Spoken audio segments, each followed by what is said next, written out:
Welcome back to Champion News Talk Radio, brought to you by championnews.net. This is Carol Parisi. Today, our founder, Jack Roeser, and myself have entrepreneur Rich Killian. And today's show is about promoting American dreams. And during the break, Rich, we were talking about your businesses, and let our audience hear a little more about you. So you got involved in this real estate with Coldwell Banker. Sure. I mean, that's where I started as far as getting my first sales position. Mm-hmm. And I learned a lot. Great company, had a great mentor, had a great couple of people there. Okay. And what kind of happened was, about 2 years into working there, my leader, if you will, my managing broker, ended up deciding that he was going to open up his own shop, okay, with another partner somewhere else. So we were kind of left. There weren't too many of us there, so things were kind of getting spread around. I figured, hey, maybe it's time for me to kind of do my own thing as well. So I ended up getting my broker's license and sponsored myself. While I was doing that, I made absolutely no money, sponsoring myself, trying to, again, go back out and, hit the ground running.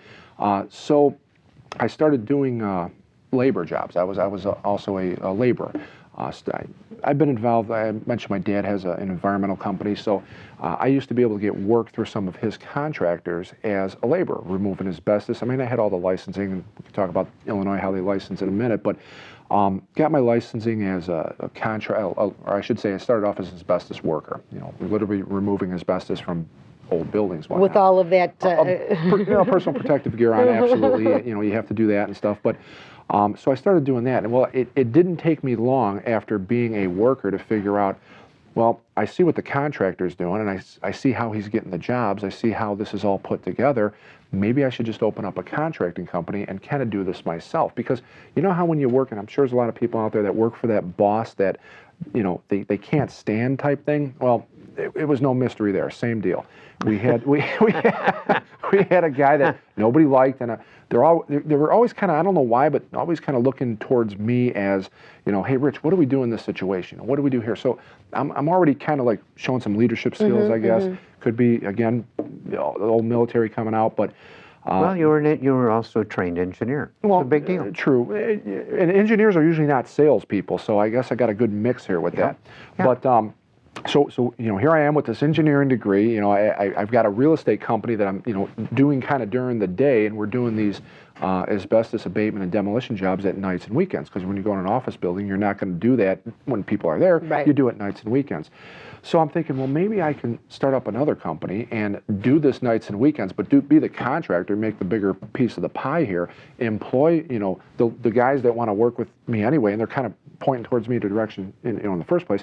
So I'm selling real estate during the day, and I'm doing contracting at night, and that's kind of how I started. Did anybody say to you, hey, you're not focused on this, you need to take one thing and focus on it, you're kind of spreading yourself thin? Too thin, absolutely. There's another thing comes into it. And I'll answer that in a second. Yep. I ran into the same thing when I started my own company, Auto Engineering, which was a manufacturing company, but it was making aircraft parts, and it takes a while to get a thing like that moving. Sure. So, like you, I had to look for income.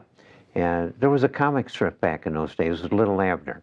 Everybody remembers Daisy May and all that, but there was, towards the end, a character in there called Available Jones. Now, Available Jones would do anything for a buck. Correct. And so as an engineer, I became Available Jones.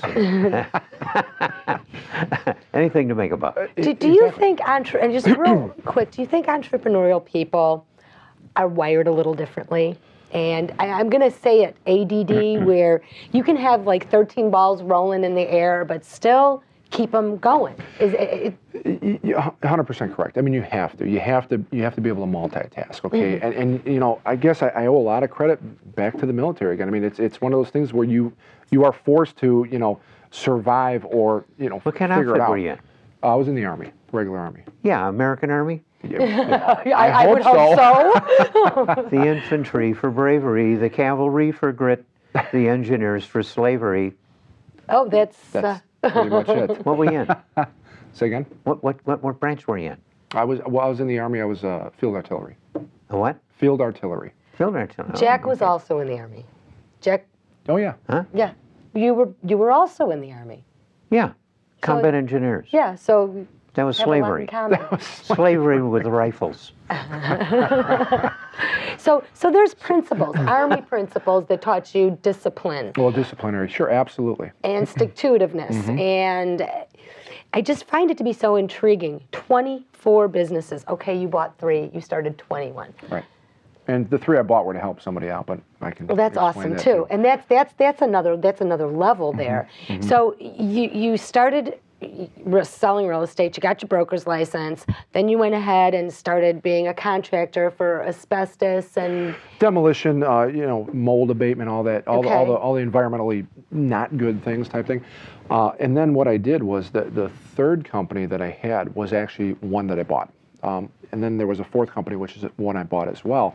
And it's kind of a funny story, but to make a long story short on time here is when I started my first office for real estate. Remember, I was this one-man show type thing. I figured, hey, it's time to open up an office. Okay, I had bought a piece of real estate. I had a vacancy in that piece of property that I couldn't get filled. It was a basement, lower level setting. Couldn't rent. I couldn't give the thing away for I couldn't pay somebody to actually rent there. So I just started up an office out of that in Orland Park, Illinois. And while I was having it built out, one of the key components was your IT setup. I had to have the guy come in and run the wires, plug in all the computers and network everything. And this guy was a friend of mine. I won't mention any names type thing, but he had a technology company. And he was a guy from high school, buddy from high school that, reconnected or whatever. And again, this is before the Facebooks and, any of the social medias were out there.